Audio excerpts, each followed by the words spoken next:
سرخط خبرها در بدل پول هنگفته که برایشان پرداخته شده به گونه شخصی و ملت‌های منطقه را به یک بدبختی مواجه بسازند. د افغانستان و پاکستان د خبرو اترو به پای ته رسیدل. ذبیح الله مجاهد وایي چې ځینې پاکستاني جنرالان د ځینو لوري لخوا په شخصي توګه د دوی لپاره د پیسو په بدل کې د سیمې د بې ثباته کولو لپاره کار کوي. د ترکیې ولسمشر او د ایران د بهرنیو چارو وزیر د تاوتریخوالي د پای ته رسولو غوښتنه کړې. د کابل او اسلام آباد ترمنځ د اړیکو د راتلونکي د دواړو هیوادونو په خلکو باندې د دې اړیکو د اغیزې په اړه باورونه بېلابېل دي.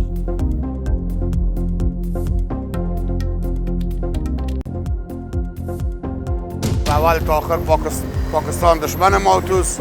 همیشه خون ما هموطن ما تو رو ریختانده به مثل که بیادر جان آل 5 تن ما را شهید ساخته. د هیواد وګړي د پاکستان لخوا په افغانستان باندې د وروستیو بریدونو په اړه په غوسه دي. دوی وایي چې دوی به د هیواد له خاورې دفاع وکړي او د هر ډول تیري په وړاندې به مقاومت وکړي.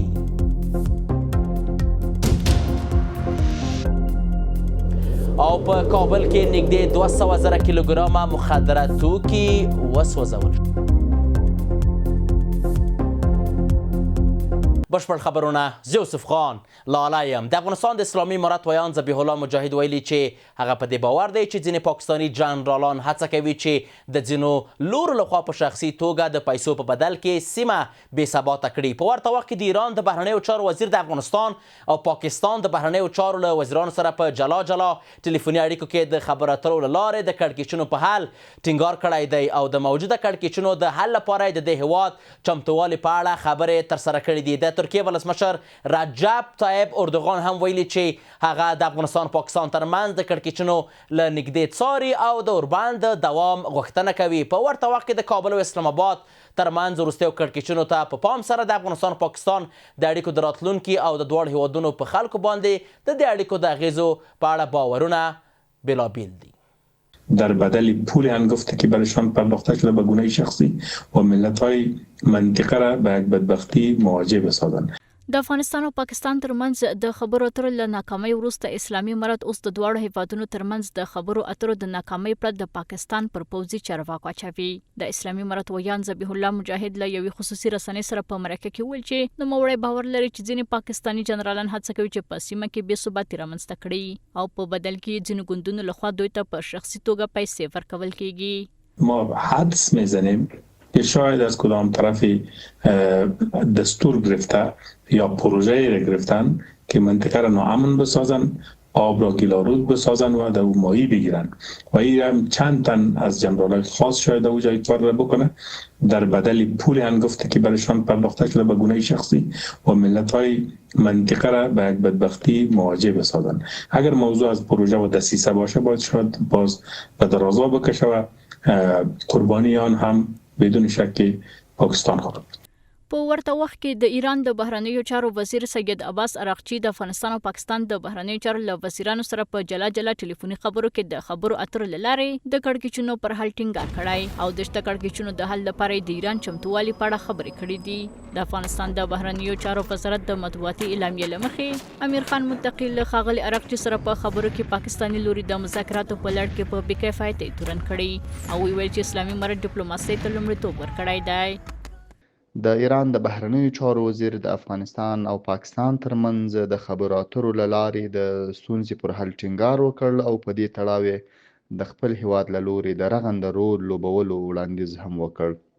په همدې حال کې د ترکیې ولسمشر رجب طیب اردوغان د پاکستان له لومړي وزیر شهباز شریف سره ولیدل او ویل چې د افغانستان او پاکستان ترمنځ کړکېچ له نږدې څاري او د دوامدار اوربند غوښتنه یې وکړه. د پاکستان لومړي وزیر د افغانستان او پاکستان ترمنځ د سولې د خبرو اترو د اسانتیا په برخه کې د ترکیې او قطر د رول او منځګړیتوب ستاینه هم وکړه. I am grateful to my dear brother President Recep Tayyip Erdogan for his invaluable contribution in facilitating the peace efforts between Pakistan and Afghanistan along with State of Qatar. This is a true reflection of the strong and time-tested fraternal ties between our countries that stand together. د افغانستان لپاره د پاکستان پخوانی ځانګړي استازي آصف دراني هم د کابل او اسلام آباد ترمنځ د دوامدار خبرو اترو پر اړتیا ټینګار وکړ او ویل چې پاکستان باید د انټرپول له لارې TTP او د هغه چارواکي تعقیب کړي. ځینې سیاسي شنونکي د نړیوالو سازمانونو او امنیت شورا مداخله ګټوره ګڼي که چیرې د دواړو هیوادونو ترمنځ جامع هوکړه ونه شي. در صورتی که اگر این موضوع به نتیجه نمیرسه، مذاکرات به نتیجه نمیرسد و این موضوع بایستی به نهادهای بین‌المللی شورای امنیت و دیوان بین‌المللی دادگستری شریک شود تا اینکه اونها به این موضوع دخالت داشته باشند و این موضوع را در واقع به صورت مسالمت آمیز حل فصل.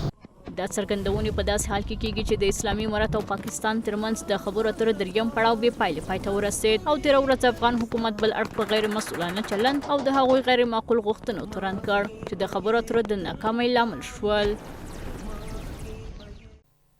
پر همدې موضوع د بحث لپاره په ژوندۍ بڼه راسره وصل دی د نړیوالو چارو کارپوه ښاغلی عزیز معارج. معارج صاحب ستړی مه شئ، وخت بخیر. بیا هم ښه راغلاست درته وایم خپرونې ته. جناب معارج صاحب، ښاغلی مجاهد ویلي چې بعضې پاکستاني جنرالان د پیسو په بدل کې غواړي چې سیمه ناامنه کړي. ستاسو له انده دغه جنرالان څوک دي او څوک دوی ته پیسې ورکوي چې سیمه ناامنه کړي؟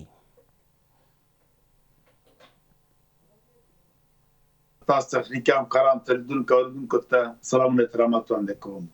ذبیح الله مجاهد هغه حقیقي خبره د لومړي ځل لپاره وکړه. دا یو واقعیت ده، دې باندې ټول پوهېږي. جنرالان دغه ټول مکمل جنرالان د پاکستان معیشت د خپل ژوند د بېثباتۍ او جګړې نه اخلي. پیسه مستقیم امریکا ورکوي، سعودي ورکوي، عربي هېوادونه یې ورکوي. دغه ډلې تپلې جوړول، د تروریستي ترهګرې ډلې جوړول، لیږل دې خواته سیمې نارامول، جګړه جوړول. دوی په هره جګړه کې ماموریت اخلي، ځکه که جګړه جوړه سوله د دوی تنخواه، د دوی معاشونه، د دوی پیسې حواله دي. بېغیر له هغه خو نه تولید سن فابریکه سته په پاکستان کې، نه کوم داسې کوم معدن او ګاز او کوم شی شته. دوی دغه لویې پیسې او د معیشت د عیاشي او د بهر ملکو دوبای کې، عربي هېوادو کې، اروپا او د جوی کې ژوند کول، کورونه جایداد اخیستل. د دوی هر زمن په پرایویټ یونیورسټیانو کې های ایجوکیشن کوي. د پیسې د کال هر یو تقریبا 80,000 او 80,000 پاوند ډالر کېږي. دا کومه کوي؟ نو بنام دوی همیشه دغسې کړه. دا اوس تقریبا بله ورځ 3,500 نوي عسکر لېږلي اسرائیل ته د 2 نومبر باندې. په 2 نومبر 3,500 عسکر لېږلي اسرائیل ته چې د حماس په وړاندې جنګ کرایه پیسې اخلي، په پیسو په مقابل کې، او ډېر ارزانه یې خرڅ کړي. $1200 د میاشتې تنخواه چې خپله سرباز 100 یا 200 شاید ورکړي، زر دوی اخلي. حد اقل تا به خو یو لک اخیستی. یعنې دا یو مستنده خبره او ډېره ساده خبره. دوی دغه کارونه همیشه کوي. دغه اوس دغه پروژه سیاحي چې امریکا ته وایي تا ته به زمینه مساعده کوم، ته باګراند ته لاړ شې، تا ته زمینه مساعده کوم چې تا حضور دلته په داسې تهدید روسیې او چین دوی ته جوړ کړي، یا به دا خلک درته وډار کړم، یا به دلته داعشان ته به لاره زمینه مساعده کوم. دغه لپاره ځان ته غواړي د جبهې او د جنګ او د بېثباتۍ دروازه خلاصه کړي. بیا نو دا پکې لاندې وو لکه دا 50 کاله افغانستان کې جنگ ده، په چشنیا کې جنگ ده، په ایران ته فلانی لاړه، په سیستان کې، په سینګیان د چین کې، په دغه نارامي او دغه وضعیت کې دوی هغه د پیسې معیشت ژوند هر څه واخیسته. دا یو واقعیت ده. حتی د عراق په جنګ کې دوی عسکر تللي. دغه اوس په قطر کې دغه پیارتي د امریکا دی، هلته اډې دي، په پیرادار دی ولاړ ده، پاکستانیان ولاړ دي. په نورو ځایو کې هم همداسې ده. دوی داسې مختصي بغیر له کرایې او پیسو نه بل کار نه لري. نو بنام دا دقیقه خبره کړې چې جنرالان ته تنخواه معاش ورکوي.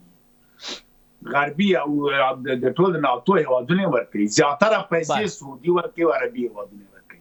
اوس به معارج صاحب دې پلو ته راشو چې په پاکستان کې یوه نوې عهده، یو نوی بست البته پوځي اعلانیږي چې هغلته چیف آف ډیفنس سټاف ورته ویل کیږي، یعنې د دفاعي ځواکونو مشر ورته ویل کیږي.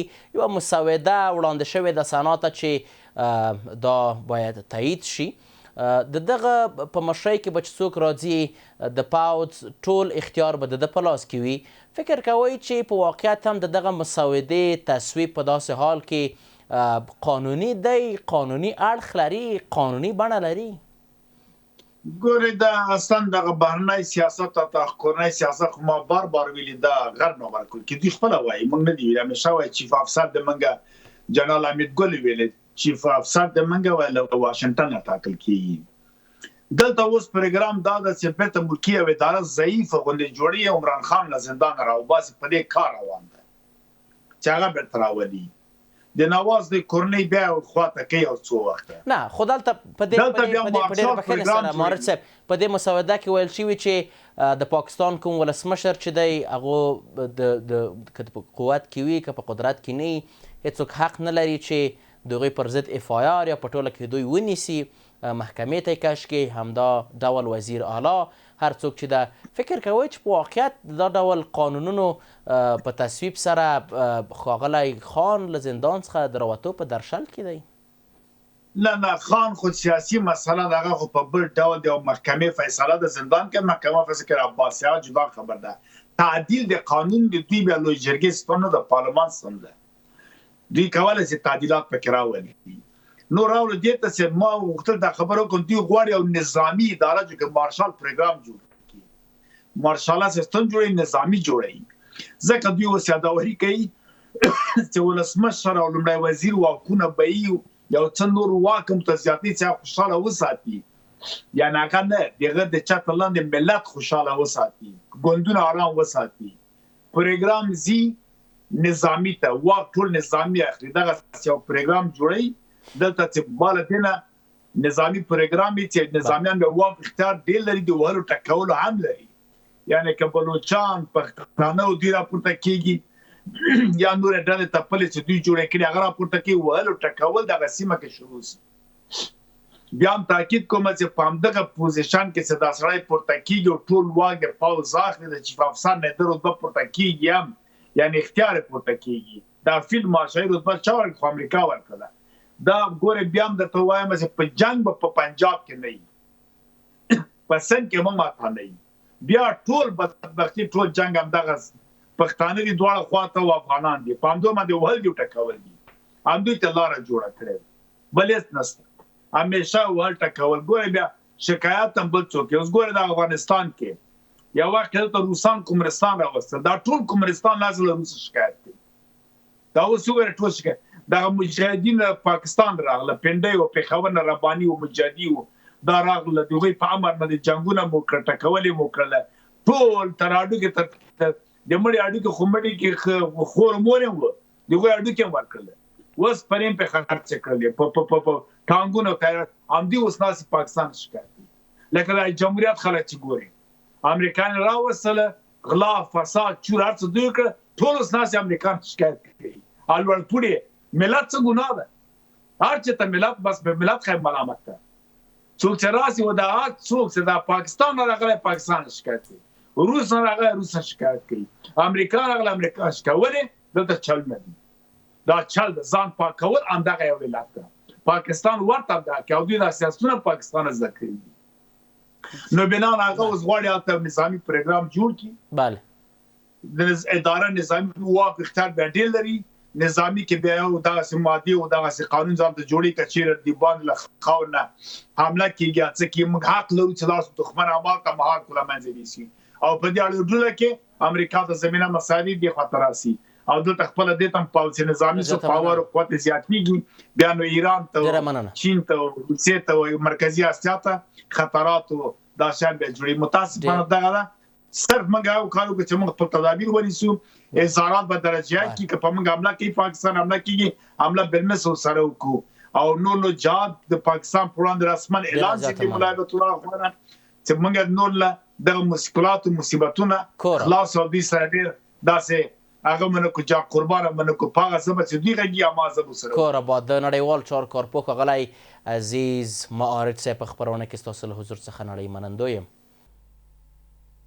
عزتمندو لیدونکو د 8 بجو خبري ټولګه پر همدې ځای پای ته ورسېده. تر بیا کتو په الله پاک مو سپارم. ښې چارې